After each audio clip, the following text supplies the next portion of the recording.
Okay, I have what some people say might be the greatest bench presser that ever lived. Definitely one of, my opinion, the greatest bench presser that ever lived. Because when I was a kid, you were the king of bench pressing, that's for sure. I got Scot Mendelson. What's up, Scott? How you doing, big brother? Good, good. I'm doing good, man. So it's an honor to have you on because one of the best things about having your own podcast is you can reach out to the people that you admire and interview the people that you admire instead of people you have to interview, right? Like Right, I don't have to sit here with some shithead politician pretending like right, you know. right, right. So I revolve my podcast mostly around powerlifting, bodybuilding, arm wrestling, and you're definitely one of the guys that I was really trying to get on. Well, I got 2 out of 3 there, so Oh, yeah, that's right. You did some arm wrestling too, right? I'm a professional arm wrestler as well. Oh, that's fantastic. I totally forgot about that part. I'm always dwelling on the bench pressing powerlifting part. Right, So right. we'll get into that because there's some pretty cool stuff happening in arm wrestling too. But Very cool. yeah, it really is. So why don't you just take me to the beginning? Like, how did you get into powerlifting? Were you always just strong and you just ran with it? I was always strong. When I was about 16 years old, one of my friends almost killed this guy, and I didn't snitch him off. They picked me up for it, and I ended up doing 3.5 years in prison. Wow. So it did a couple things. It showed me what reality was. And, when you go to prison, ain't nobody there to help you. It's you. Mm-hmm. So, it turned me into a man. But what it did do is it introduced me to weightlifting. So if I had to do it all over again, I'd do the 3.5 years right now. Mm-hmm. Because I wouldn't be Scot Mendelson if that didn't happen. Right. You know what I mean? Mm-hmm. So positive about it, look, shit happens in life to everybody, and you got to deal with it and do the best you can with it. So that's what I did. And, I got some lemons. I just made some really good fucking lemonade. It sounds that way. So what made you do powerlifting as opposed to bodybuilding?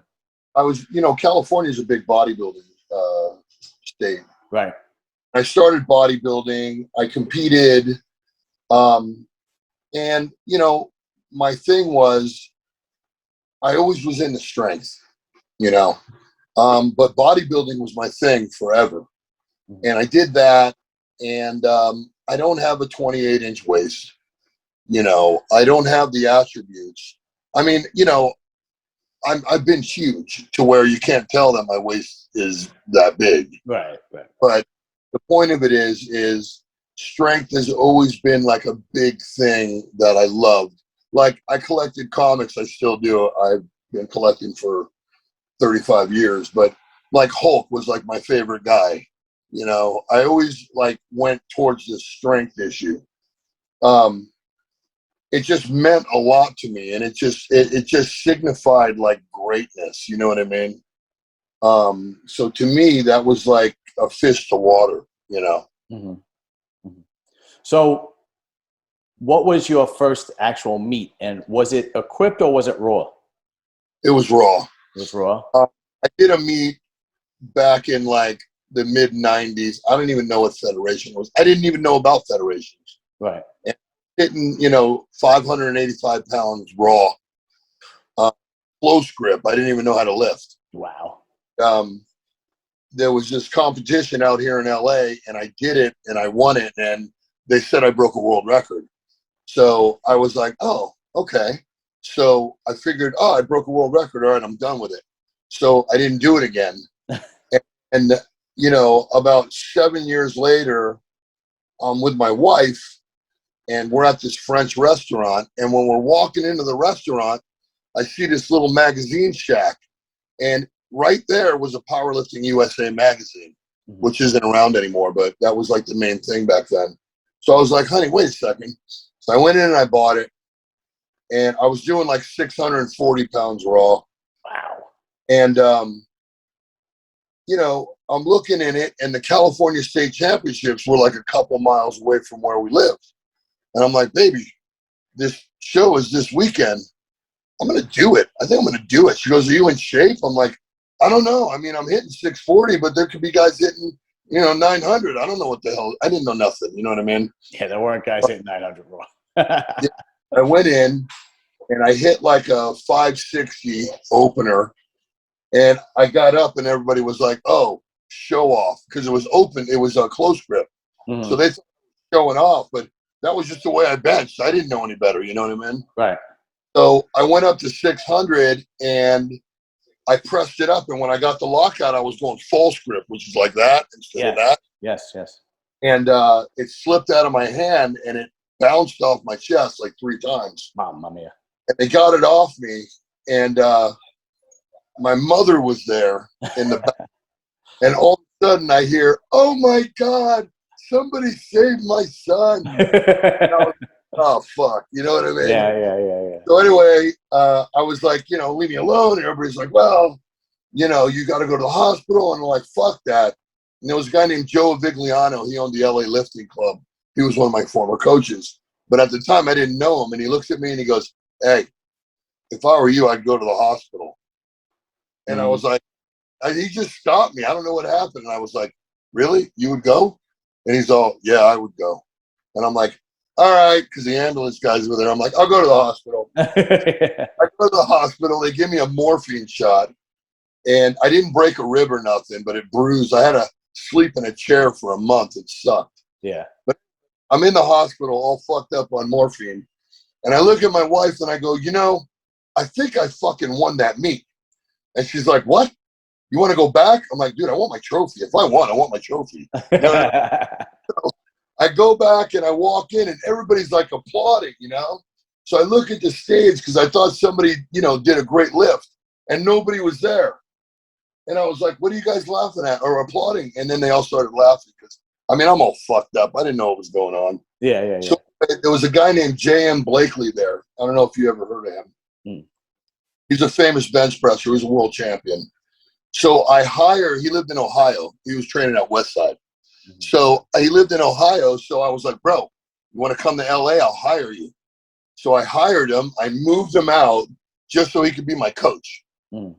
So I started lifting. Well, what were you doing for a living back then? I owned a gym. Oh, okay. All right. Yeah. And I had it in my garage in my house. So like a full clientele. So I got him clientele. And then he was working nightclubs at night to subsidize it. And, we started doing shows, and I was like into it. I'm like, fuck, So anyway, he puts me in a shirt and I started hitting this shirt and he was going for the 700-pound record at the time. This is back when nobody was even doing 7. Right. He was like the 20th guy. I was like the 26th guy to do 700. And raw or equipped? No, equipped. Okay. And the only guy who had done 700 raw was James Henderson at that point. Okay. So anyway, he would always put me in the amateur class and he was in the pro class, and like I was coming up on him, and I was like, but he would always make my weight a little lower than his, and I was like, and my wife's like, oh, what the fuck are you doing? You could beat this guy and I'm like, shut the fuck up. I don't care about beating him. This guy is like my master right now. I need to drain all the information out of his head. Right. I don't care if he kids me amateur and makes me lift less. There's a reason for it. Whatever that reason is, it's his reason. I don't really give a shit. Right. So I got pissed off at my wife because she was trying to like back me up, but she didn't understand. I mean, basically what I did was I was a cocky little guy, but I took my brain out and put it on the kitchen sink, and I took a brand new kitchen sponge that was dry and put it back in my head. So everything that was said to me, it was like, right. So, finally I was getting up and he wanted to move back to Ohio. So I was like, bro, I'm going to be the best in the world, man. I don't know why you're leaving because you could be the best coach in the world. So he left. And then I was in like the 900s, and back in the day, you would train raw until 30 days before the show. And then they'd put us in a shirt. So you never really like got into the shirt. You know what I mean? So I went to the World Championships, and JM didn't show up. He has Crohn's disease, so his like intestines went nuts, and he couldn't show up. And I didn't know, and there wasn't cell phones back then. So I'm like fucking tripping because I'm sitting in Vegas at the World Championships, like alone. So I ran into Joe Vigliano, the guy from the LA Lifting Club. And I'm like, dude, what's up? And he's like, who you with? And I told him what was up. And he goes, don't worry about it. I'll lift you off. We'll coach you. So I won the World Championships. Wow. And I was like, fuck, okay, I can do this. What year was that? Huh? What year was that? Like 2000 or 2001. Okay. All right. Go ahead. So next thing you know, JM goes back to Ohio, and I start training with Joe. So I start breaking all these records. Like nobody even knew who I was. And I went to the Arnold. And like I was bummed because there was like a website for the Arnold. And everybody's like, picture was up there, and it was like a bio and the whole thing. And like I didn't even get on there. They didn't even put me on. So I go there, and I fucking win the Arnold. Wow. Nobody fuck I was. Yeah. Well, that put you on the map. That's for sure. Yeah. So you know who Ryan Kennelly is? Sure. Ryan was like the superstar. So he hits like 740. I hit 750. Wow. He misses 750. I hit 760, and then he tries to hit 765, and he misses it. So I win the fucking Arnold. Wow. You know, and like nobody even knew who the fuck I was. I was some kid that just came out of like nowhere. You know what I mean? Right. So anyway, my sister used to follow. You know, Scot Mendelson. Sure. Love of my life. She's my second half. Mm-hmm. She owns a gym in New York called Blue Collar Barbell. Oh, what part of New York? Long Island. Oh, okay. I'm not far. Yeah, like Farmingdale or something like that. Sure, yeah. So anyway, I mean, she squatted 870 at 170 pounds. She's bench 600. She just broke the women's world record. She hit like a 550 the other day. Wow. In Pennsylvania. And you know, so anyway, she's got it together. But so anyway, I start winning shit. I'm with Joe and everything, and it didn't work out with me and Joe because he wanted like all my fucking money that I won. Dude, it cost me fucking 10 G's to get ready for a show. Right. And it's, you want my fucking money? You're not giving me nothing. Mm-hmm. You know, putting you on the map. You know, nobody knew who the fuck you were, you know? Right. So anyway, I leave and I start training in my garage at my house. Then I made a gym, like I extended it like 30 feet. It was like total, like, you know, pirated. It wasn't even permitted or nothing.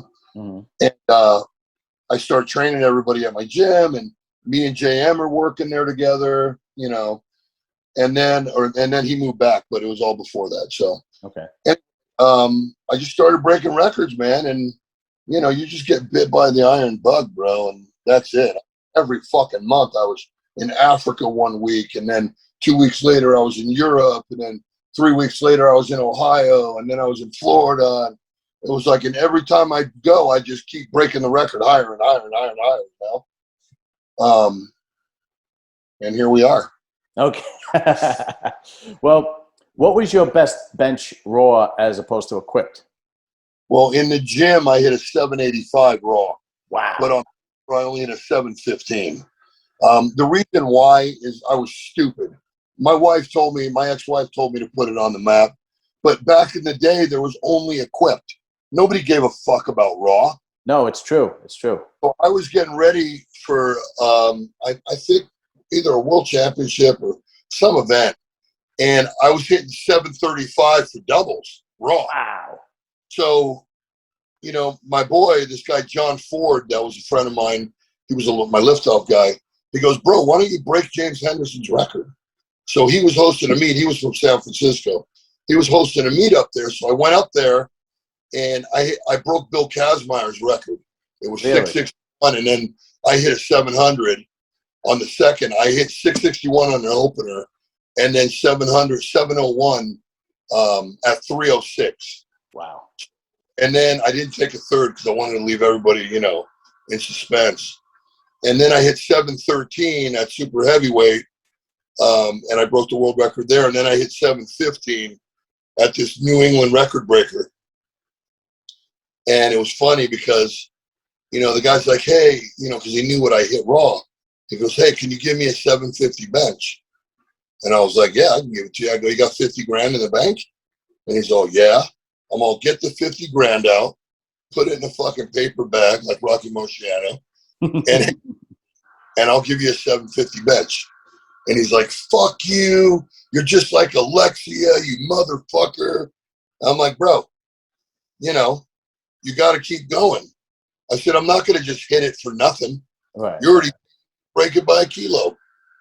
So I break it by a kilo. And when I break it on the world record lift, I get up and I'm looking right at him and I go, and then I walked off stage. Right. So well, you were one of the first guys to break 700 raw, though, right? Second guy, James Henderson, hit 711. And then he's on that Christian Power team where they break the ice and bend the bars and all that shit. Okay. He's like 400 pounds. So for anybody over 700, I'm the lightest guy to ever do it. So how many guys over 700 raw have been there? There's a lot more now. Yeah, now there's a lot more. Yeah, but at that time, there was only me and James. Wow. And then I trained Eric Spoto, and then he broke my world record. Yeah, you guys were chasing each other for a little while. I remember that. I was a kid. I was pretty much done raw, except when I went for it one more time, and I blew my pack. Well, that was my next question. That was like there was a famous photo of you. Yeah. Where you were like completely bruised from the arm all the way down to almost your stomach, right? Yeah. And how bad was that injury? I mean, I never gone raw again competitively. So it was life altering. Yeah, it was life altering. But I use the shirt now. Mm-hmm. And everybody's like, oh fuck, why don't you go raw? And I'm like, dude, I'm done with that shit, bro. I can't do it. I can hit 500 raw, but there's nothing over that, and that's not a competitive number. So, but I love equipment. Right. So now tell us about Equipped, because you got some crazy numbers with Equipped. Yeah, I hit a 1205 about 8 weeks ago. The new band shirt, wonderful. It's a great shirt. And I like it because with the old shirts, it takes like 2 months to break them in. Mm. I mean, people don't understand. When you're an equipped powerlifter, you fucking suffer. Raw lifting's easy. Mm. Breaking a shirt in, especially like an Overkill, it's one of my sponsors. Rudy Rosales owns it. Love you, Rudy. Get support. The shirt is so gnarly that it takes 8 weeks to break in. Wow. But these new band shirts, I could put a band shirt on, and right there, it's already broken in. It's just like a big rubber band, Mm-hmm. Now, with the shirts, though, is it a complete – I had interviewed Bob Merck, and he said that it's a complete change. You have to change your style. You have to get used to the shirt. It's not you just jump into the shirt and you're benching 1,000 pounds. No. Matter of fact, if I'm benching raw and then I get back into a shirt, I'm very weak in the shirt. Really? Yeah, so you can't really do both at the same time. Mm-hmm. Not at a competitive level. I see. So when you did 1205, was that at a meet or that was in the gym? No, it's in the gym. I have it on my YouTube. Wow. All right, I got to check it out. Definitely. It's either I have it on my YouTube and I have it on Instagram as well. What is the world record for Equipped right now? 11:20. So you clearly could beat that. Yeah, I went to compete in Pennsylvania about 4 weeks ago. Yeah. And I opened with 11:60. And what happened was, I've never even seen this shit in my life. Bunch of fucking morons. My spotters and liftoff guys are there. And they had guys on the side, looking to see if anything happened, they would be there. So my guys lifted off, and they can't lift off to me. It's like they're letting it go like above my head. And when you get a lift off, you need to roll it all the way out, and your triceps basically have to cover your armpits, so you're here. They were lifting me out here, and on me, and I have a capsule injury and a spinatus injury right now. And what happened was when my guys were handing me out, the spotters were holding on to the weight, holding it back. I don't know if it was on purpose, because I've never seen such stupid shit like that in my life. Yeah, that doesn't make sense at all. I wanted to kill these guys. Yeah. to the point where I'm like thinking on my opener, they handed it to me 3 times. Mm-hmm. And when it's 1160 handing out 3 separate times, by the 3rd time I was exhausted. Right. So it shot me for the whole. Plus I had an injury. I didn't know it at the time from that. So I'm like, dude, did these fucking idiots purposely do that? You know? So I'm nursing this injury. I'm going to start rehabbing it on Tuesday. And I'm going to film it. So my social media guys are going to be on it. And by the way, my social media is taken off. Why? I'm gym in Van Nuys, California. And basically we're opening I have a full nutrition store, but we also are going to have a shoe and apparel store as well. Mm-hmm. I'm going to be carrying Yeezys, and I'm starting out with Yeezy. And there's a clothing line called Mars. It's high end, like a pair of sweats are $150. Wow. And I have a Mendy line coming out, and also a line coming out as well. Now, So I'm sorry. Yeah. Go ahead. No, my next question was, a lot of times I look up powerlifting records all the time. I look up bodybuilders, powerlifters. I've seen a lot of attempts by you and fails. I could only imagine that your attitude is, I'm just going to try it. I'm going for it. If I throw enough shit at the wall, it's going to stick sooner or later. Because, or is it because people just don't like to post those because it's a fail, and you're just like, well, I'm just going to be, very honest and post it. I post my fails up too. Yeah. That's what I'm saying. And I do that because people need to understand how much people fail, how hard it is to be a professional athlete. Nobody wants to see the fucking blood and the guts. That's right. They just like the glory. And in competitive anything, there is tons of failure before there's progress. Right. I have a saying, and that saying is, if you want to be the best, you need to die and go to hell. And you need to make hell your heaven. And if you can do that, there's nothing in this world that you can't do. So, I put my fails up. I put my greats up. I put my training up, everything. So you people are going to see exactly what I go through. And then you can appreciate, when I drop 1,100 pounds on my chest, right, and then come back 20 minutes later and hit another lift, that it's like, what the fuck? You know what I mean? For me, at the world record holders in Texas, my guys, Tiny Meeker had it, and he had the bench on a deadlift platform. So I have short guys, so I needed risers, like, 6-inch wood that my guys could stand on. So because of the deadlift platform, they couldn't hand me the weight.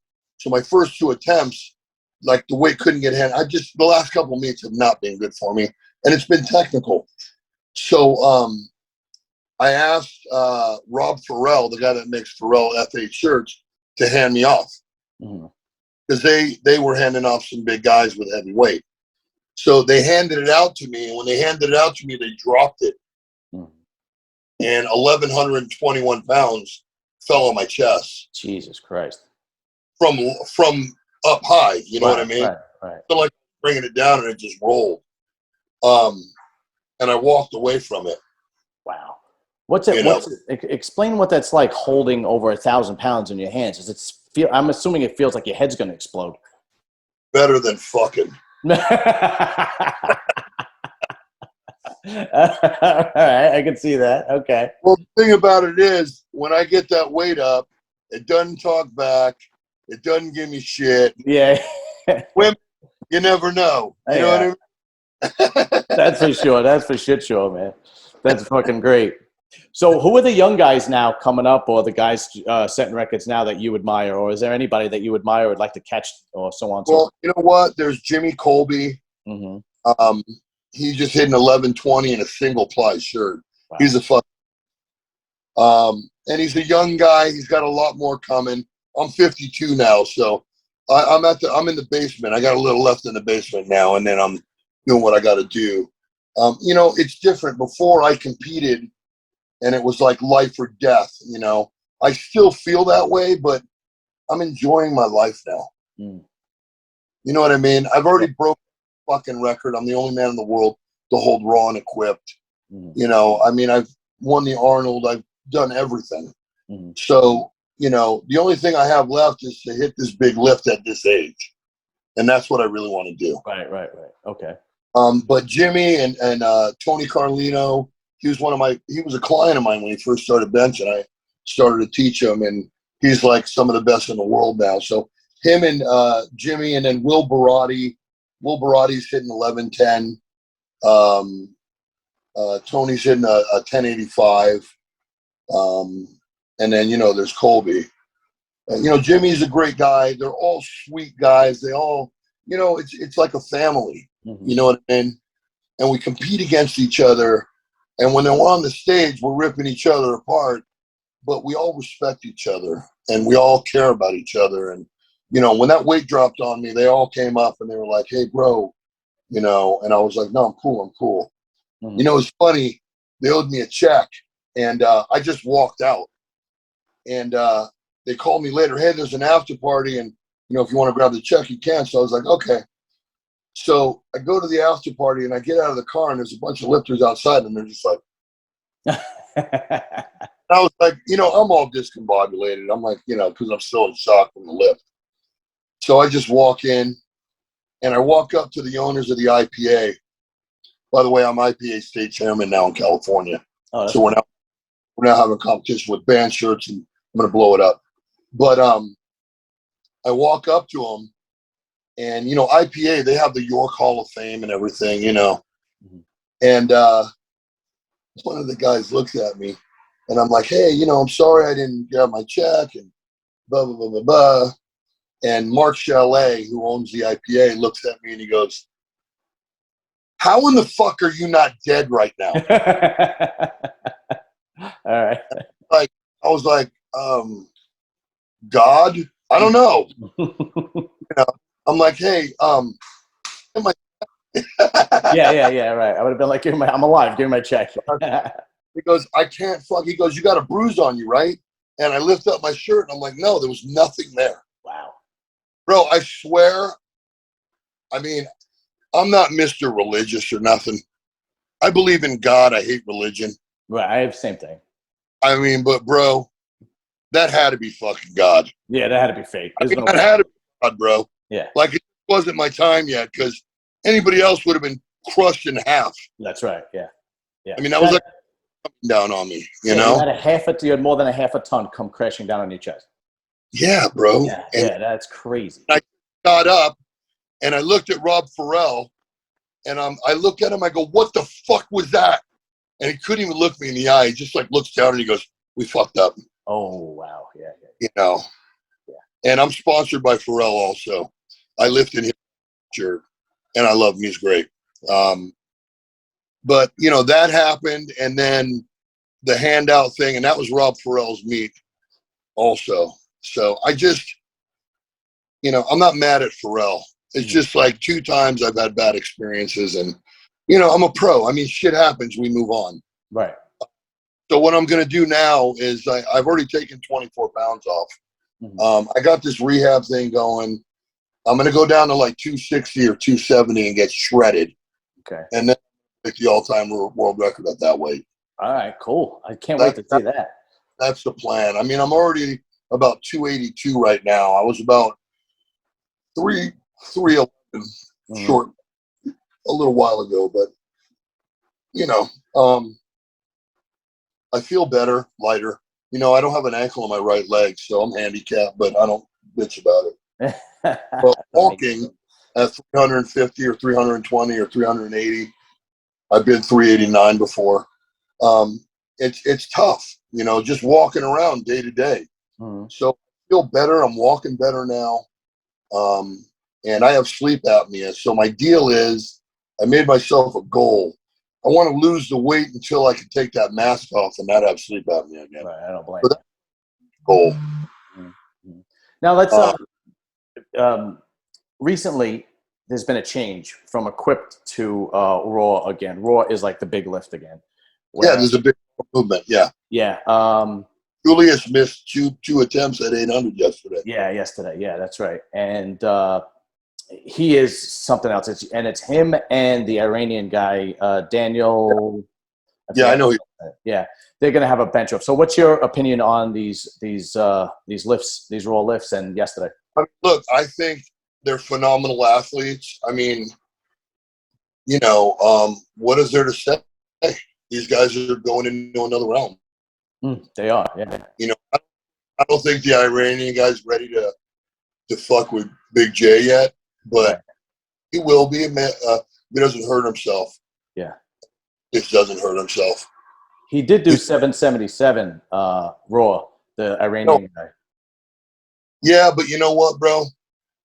When it's in competition, it's a different thing than a gym lift. Different animal, yeah.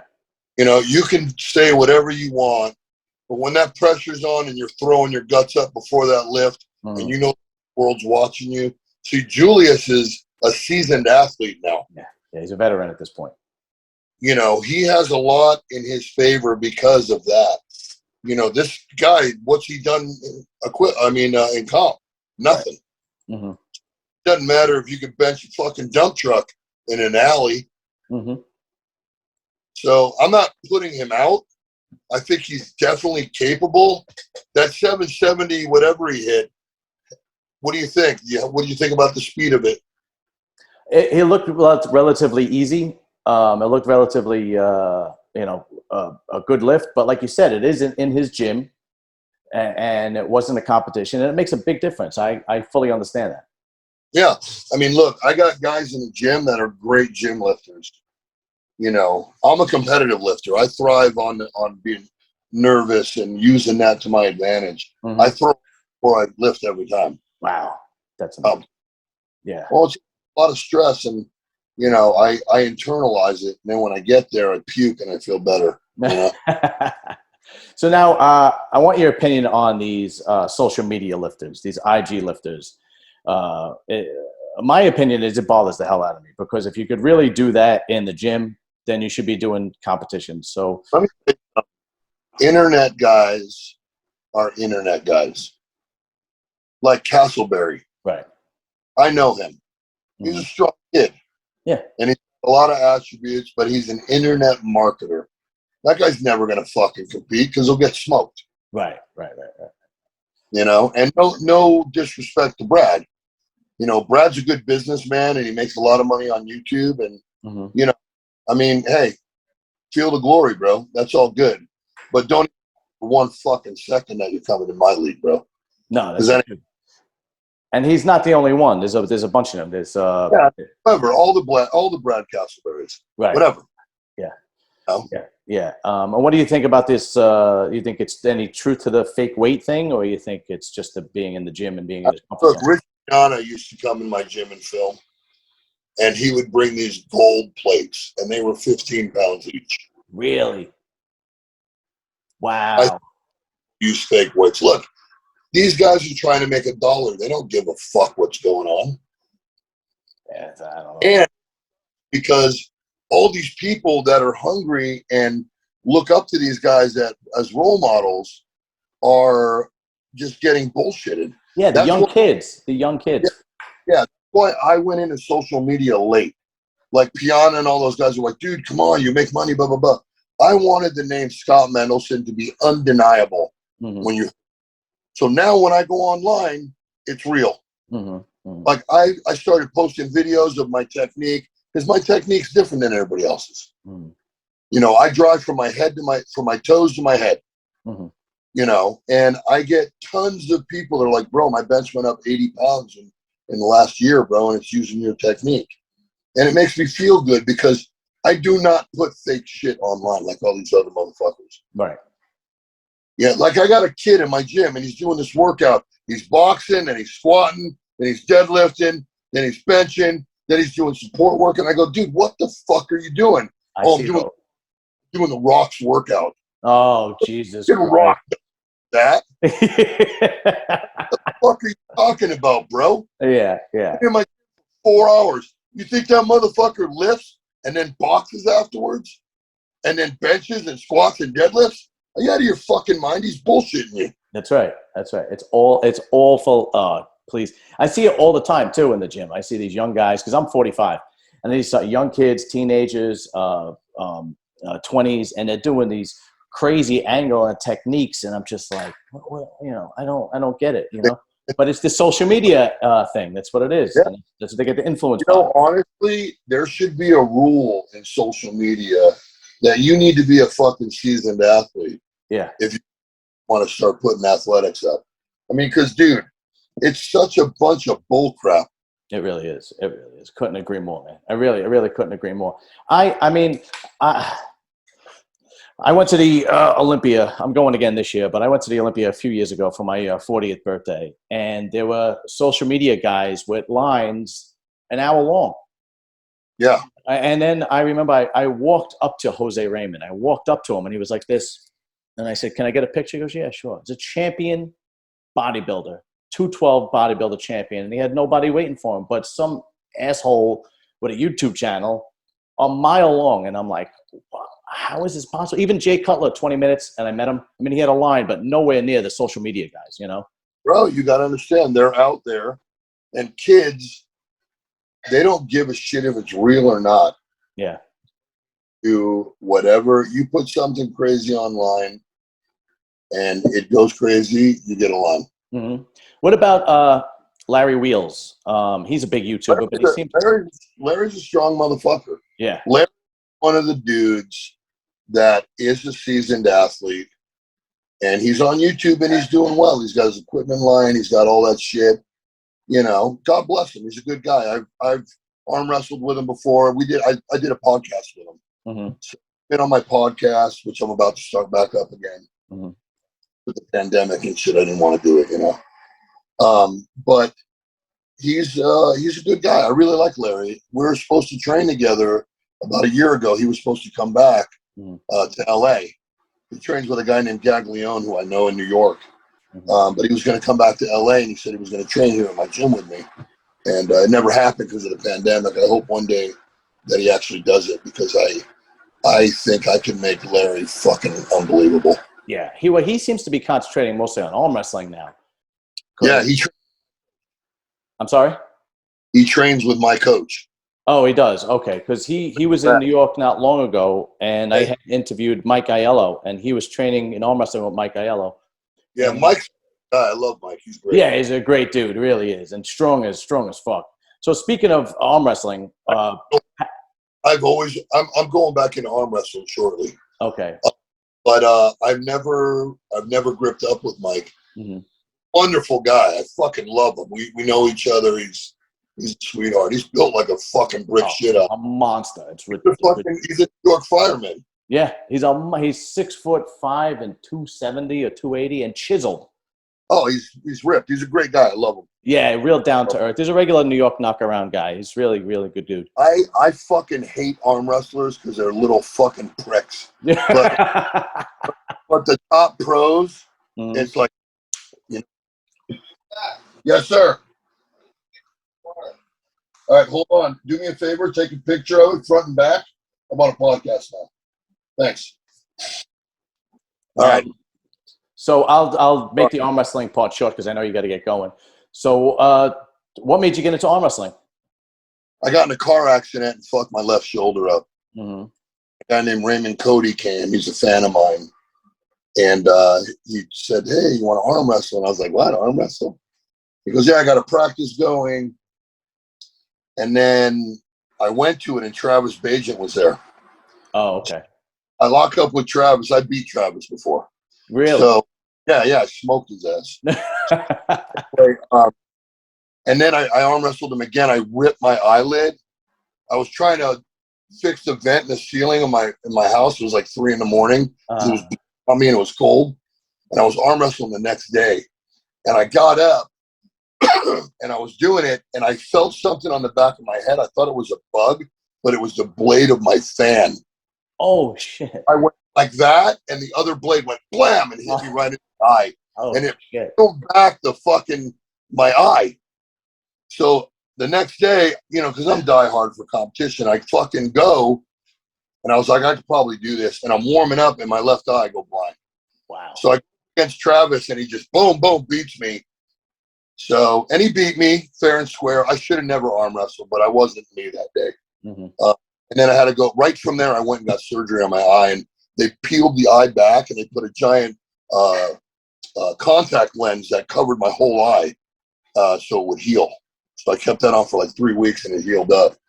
But anyway, I go to this arm wrestling practice, and I lock up with Travis, and I'm arm wrestling with him, and all of a sudden he stops. I'm like, dude, what's up? Did I do something wrong? He goes, no, we were pulling real hard, and I was just worried that, we were going to have an arm break. And he goes, and I didn't want it to be my arm. And I was like, really? So that kind of sparked it. And then I got in with a guy, Vosgen Segoyan. He's a 3-time world champion. He runs the arm wrestling at my gym. Mm-hmm. And it's just been crazy from then. I mean, I went to Poland 2 years. I did a show called Vendetta. And I'm getting older now, and I went against this guy named, what the fuck is his name again? I can't remember his name, but he's a top guy. He was like 6'8", 380. Mm-hmm. Guy, bro, I was literally like looking up at him. That's a monster. Yeah, really. Bro, he's a beast and nicest guy in the world. He's a fan of mine. And so I go to arm wrestle him, and dude, I hit him, boom. And the ligament in my arm right here snapped. Wow. So he ended up beating me 6-0. It was on TV and everything. I was so bummed that I couldn't, get in there because I was in shape too. I was pissed off. You have more injuries than an Army veteran. Well, when you're at the top level and you're at my age. Yeah. I mean, look, I never got hurt when I was younger. Yeah. But you start getting older and you're pulling these dragsters and you're an old fucking dragster. Mm-hmm. Pops, Yeah, right. So, you got to read between the lines and, realize where you're at in life, mm-hmm. And it's unfortunate because I'm still strong as fuck.